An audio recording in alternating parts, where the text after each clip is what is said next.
皆さんこんにちは、ネストリングスです。今回はこちら、新しく登場したコバルトドラグーンとランダムブースターボリューム4のパーツを使って 3on3 デッキを組んできたので、そちらでバトルしていきたいと思います。今回は私野水航がこのランダムブースターボリューム4のパーツを使って、そしてつぶやきさん太郎がコバルトドラグーンのパーツを使ってバトルしていきたいと思います。それではやっていきましょう。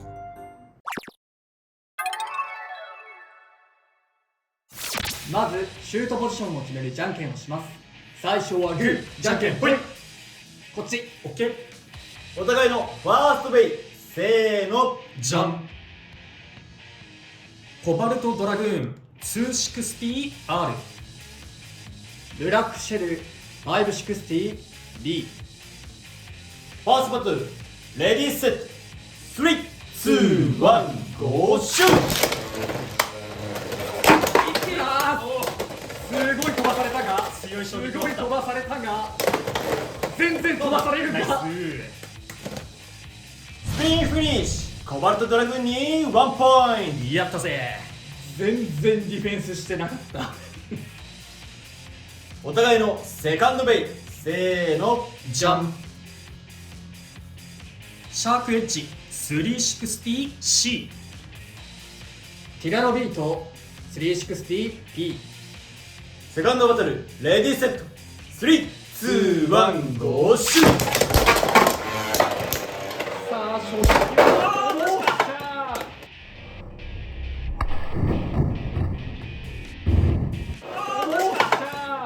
オーバーフィニッシュ、ティラノビートに2ポイント。よーし。お互いのサードベイ、せーの、じゃん。コバルトドレイク 560LF。 リザードロット 960D。 サードバトル、レディーセット、3、2、1、ゴーシューさあアタックを決めたい側は最初のうちの強い攻撃は全部避けれたから、ここまずい。オッケーオッケー、大丈夫そもう走る力が。う。さああと D はね、ここから踏ん張るはず。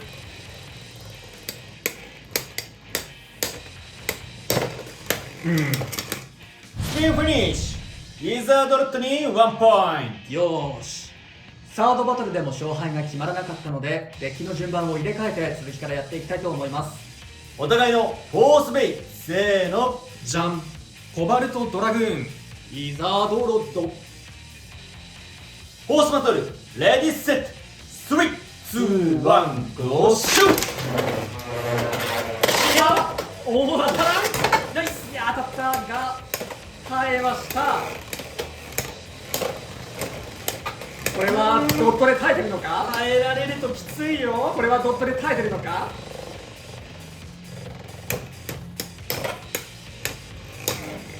さあお互い起き上がったが、もう回転力差的にこれはスピンフィニッシュ、ウィザードロットに1ポイント。よってこの勝負は野水航選手の勝利だ。よーし。ドットで守れてたかは分かんない。はい、ということで今回はランダムブースターボリューム4とコバルトドラグーンのパーツを使った 3on3 バトルをやってきました。いかがだったでしょうか。いやー、なんというかあんまりお互いのいいところを見せれたっていう感じではないんだけれど、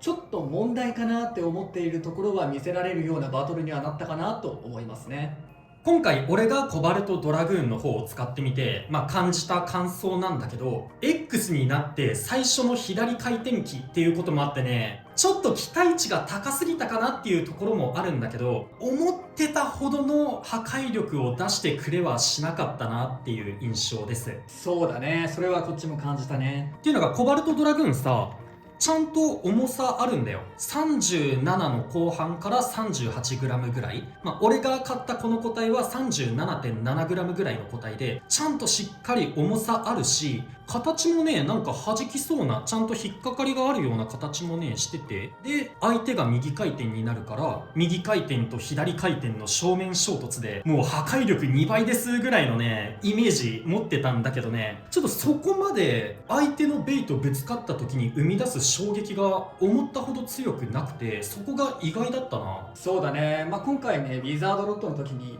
D ビットが生きているかわからないみたいな話をしたんだけど、それはそこに繋がる話で、意外とそのドラグーン側が飛ばさないから、果たしてこれは D で踏ん張っていたのかどうかがわからないっていう、本当にそれぐらいの火力に感じてしまう。そうなんだよね。思ったほど飛ばさなくって、オーバーとかエクストリームフィニッシュで勝てるっていう場面もね、結構少なめな印象あったな。と、もう一つ、今回相手が右回転でこっちが左回転だとさ、逆回転になるから送り合いというか、相手の回転力と自分の回転力が均一になるような戦い方をして、終盤まで粘ってもうどっちがスピンで勝つかわからないような粘り方をねしてくれるかもしれないなって思ってたんだけど、それもまあ厳しいね。そんなに送り合いみたいなの発生しない。そうだね、今までこのベイブレードバーストっていう前回のベイブレードの時は結構なアタックタイプみたいな形状のやつでも、そういった送り合いというか、お互いが相手に回転力パワーを送り合っ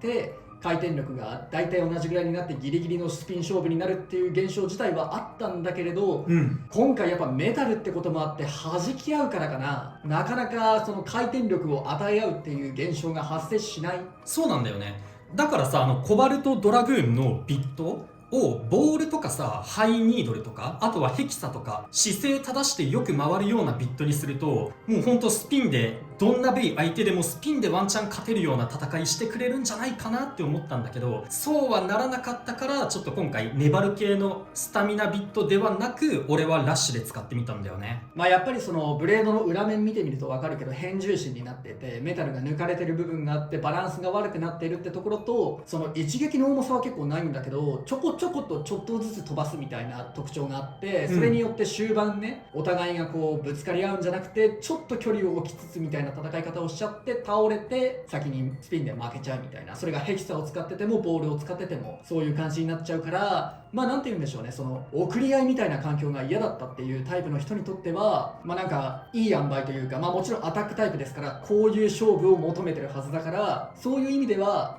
いい性能として出てきたんじゃないかなとは思うんですが、一方でね、悪いような見方をしてしまうんなら、環境はあまり変わらないよねっていう感じにはなりましたね。その以前ね、動画でコバルトドラグーンが出てきたら左回転が出てきて、今までのこのウィザードロットの環境が少し変わるかもしれないみたいな、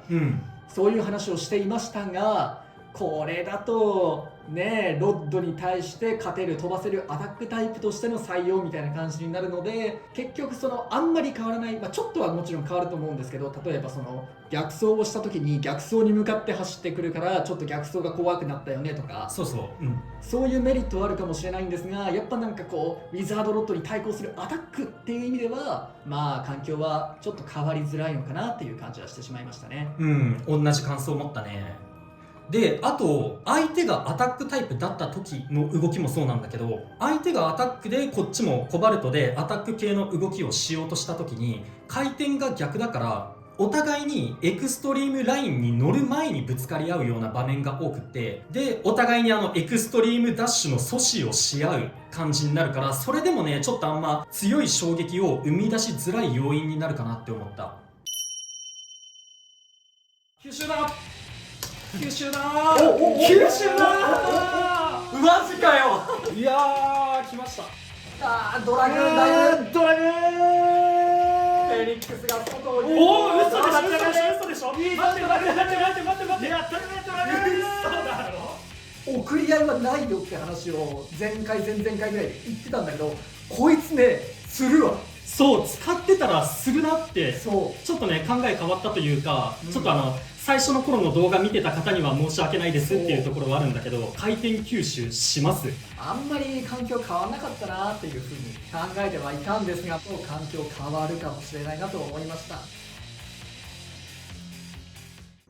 で次にラチェットの260、これも新パーツなんだけどね、260結構俺バーストしやすいなって感じてて、で右回転と左回転でちょっと性能が変わるラチェットで形がね左右対称になってないから、左回転の時だとちょっと引っかかりが強くてアタックに向いてる。で逆に右回転で使うとちょっと受け流し側で引っかかりは少ないみたいな形状をしてはいるものの、ただ引っかかりが強いはずの左回転で使う時よりも、このラチェット右回転で使った時バースト率が異常に高いなって感じた。まあなんかそのさっきこの対戦前にバトルをしてみた時も、実はそのシャークエッジかな、かなんかにそのアタックビットと一緒に使ったら衝撃でバーストするみたいな、そうそうそう、そのラチェットに引っかかった時点でバーストが決まっちゃったぐらいの感じだったよね。260結構バーストしやすいから使うのちょっと怖いなってリスク感じちゃうな、このラチェットは。そうで、これは俺の印象なんだけど、俺の場合は左でも結構バーストするなって印象を持ってて、だから右でもバーストするし、結構左でもバーストする。まあもちろんやっぱあれなんだよね、そのラチェットでアタックしに行くみたいなコンセプトになってるんだけど、ラチェットでアタックしたらやっぱロックが外れてバーストするのよ。まあねそうだよね。そうやっぱね、ラチェットはできる限り当たらないか受け流した方がいいから、そういう意味でこの260はちょっ